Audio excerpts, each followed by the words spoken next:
omuyimbi Flavia Mawaji omu ku bayimbi betulina abalina amaloboozi amalungi ate nga manyi nti ebbanga lyamaze nga ali mu industry eno alina byayigidde ku mugenzi Katolo Bwama. Flavia Mawaji omusenzo okwebuuza omugenzi Katolo Bwama mu industry eno mwabadde wenda kyomuyigiddeko era kiki ekyo? Sina na bubezi kyemuyigiddeko ndi kyendi because of Katolo Bwama. Ng'ogyeko kuba nti omuntu obeera ne talent naye waliwo abantu abo abakuyambako okwezuula n'omanya ki ky'osobola okubeera mu dda.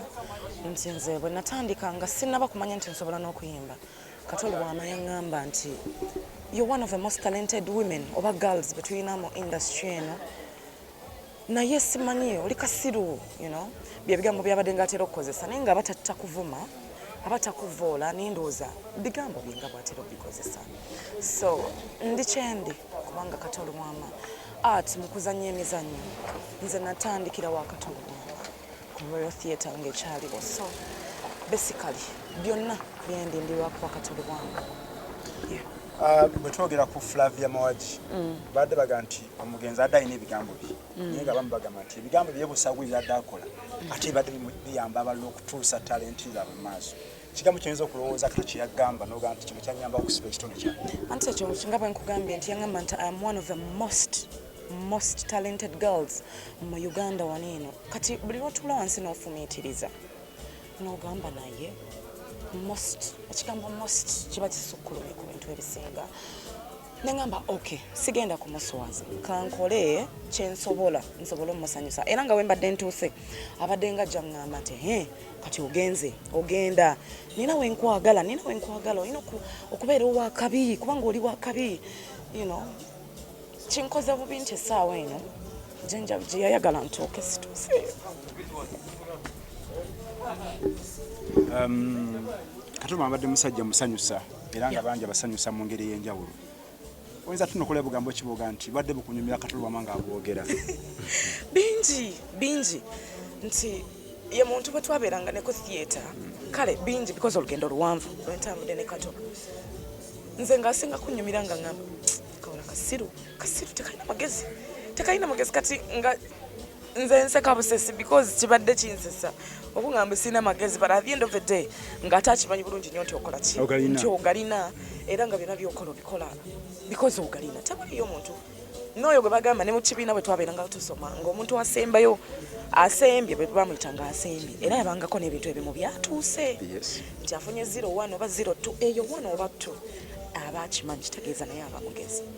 So nze mbadde nnyumirwa nnyo nga kasiru tekalina magezi laba tekategeera like you know abadde annyumira nnyo because byebigambo byadde asinga okuŋŋamba nga buli lwansanga akiŋŋamba.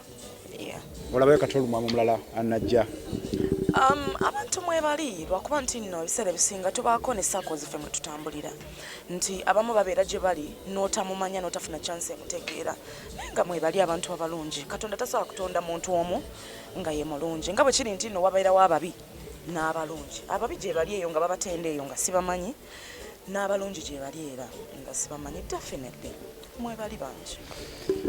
Nyankujje katono nnyo. CBS tujaguza emyaka 27 mu kisaawe ky'ebyempuliziganya.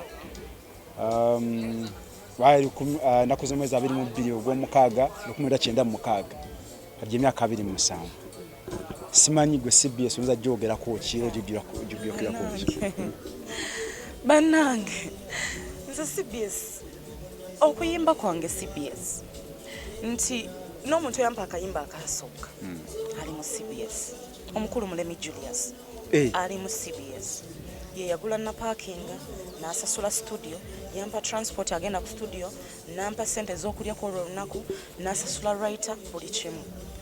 CBS ye yakuba oluyimba lwa na parking abalala gye baalujja CBS.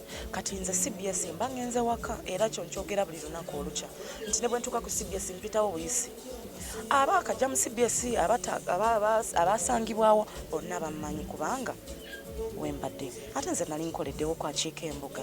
So CBS my home. Webale nnyo saagala kukumenya Flavia Mawaji. Tugobereye ku mitimbagano gyaffe genda ku CBS FM UG eyo Twitter, CBS FM UG YouTube, CBS FM UG TikTok gye tuli Instagram gye tuli wonna tusange ne ku Facebook ojja kulaba CBS FM ku 88.8 kifaananyi ky'empologoma kiri mu langi ya bbulu ate ku Manduso kiri mu langi mmyufu. Wonna tufune bulungi nnyo tujja kuba tukutuusaako byonna ebitambula. Katuluma Jesero mujjukirako nange y'omu ku basajja abasooka okukola challenge mu luyimba lwaffe olwandya zange.